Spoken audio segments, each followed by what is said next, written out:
Hello and welcome to Palace Intrigue. I am your host, Mark Francis. A potential controversy for Prince William. The Express asks, should Prince William drop everything to support England at the World Cup final in Sydney?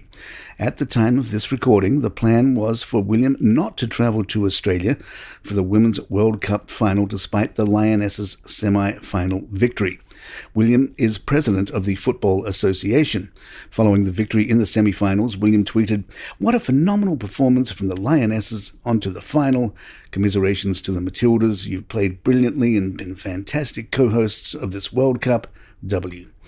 The Lionesses will battle Spain in the final on Sunday, marking the first time England women have ever reached a World Cup final. Royal expert Phil Dampier tweeted, "If Prince William, as president of the FA, isn't going to the Women's World Cup final, we should be told why not. It's a long way and Australia hasn't had a visit by him or the King since Charles came to the throne. That's the problem. If the final was in Europe, he'd be there." Mandu Reid, leader of the Women's Equality Party, added, "No chance that Prince William would be missing in action if the England men's football team made it to the World Cup final." Oh, but there's more. Other royals are attending. Spanish royals, and in the scheme of things, Spain isn't all that much closer to Australia.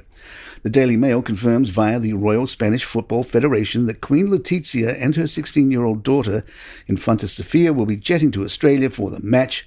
The pair will sit in the presidential box at the Echo Stadium, but won't be joined by King Felipe, who is busy with other official duties. Of note, William and Kate are on holiday with the kids, but we'll just throw out this question. What if Harry blew off the football match because he was vacationing with Meghan? The Independent reports Prince William sent a good luck message to Gail Porter ahead of her Edinburgh Fringe run. On Wednesday, the Scottish TV personality kicks off her 2-week run of comedy shows at the world's biggest arts festival, which takes place in Edinburgh every August. Porter told TV host Ranveer Singh, "He sent me a lovely thank you letter, and then there was a nice little handwritten bit at the bottom saying, 'I hope you have the best time at the Edinburgh Fringe.'" I thought, wow, that's nice. Weird, but nice. Lovely. It was very thoughtful.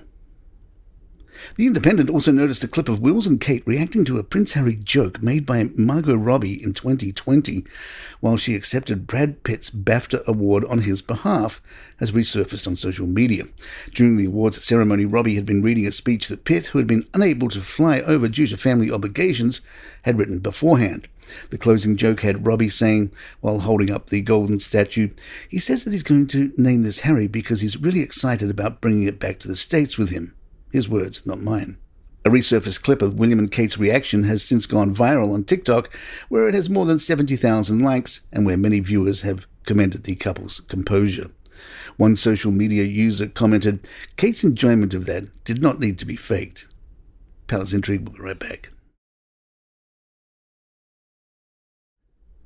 A Palace source told The Telegraph, if Harry and Meghan's Netflix film flops, then they'll no doubt revert to mudslinging. Everybody's worried about the prospect of Meghan writing her autobiography and naming the royal racist. Meanwhile, the king honoured someone described as one of Harry and Meghan's biggest hate figures. Per the Express, Sir Edward Young, who is believed to be the man known as the Bee in Harry's autobiography Spare. Young had been bestowed with the honour of representing the king at royal events when he is unable to attend in person. A source told Richard Eden from the Daily Mail, His Majesty has great respect for Lord Young and is grateful for all the work he did for his mother, often under great pressure.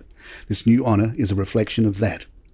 The Express reminds us Sir Edward was nicknamed the Bee due to his oval-faced and fuzzy appearance and tendency to glide around with great equanimity and poise. Netflix released a new trailer for Harry's Heart of Invictus.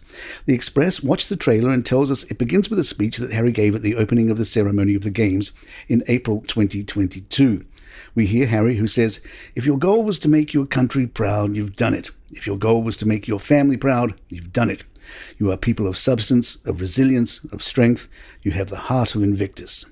Heart of Invictus airs on August 30th. Some were surprised that Harry's recent polo road trip was largely ignored. Harry played for the Royal Salute Centre Bali team against the Singapore Polo Club team in a match that ended in a 7-7 draw. The Mirror recaps that after the game ended, Harry was spotted walking alone as he appeared awkward and unsure of what to do. When their team was handed a trophy, Prince Harry reportedly clutched onto the award and was reluctant to share, despite the team's communal effort, a possessive behaviour that was claimed by an expert to be a trait Harry has had since childhood.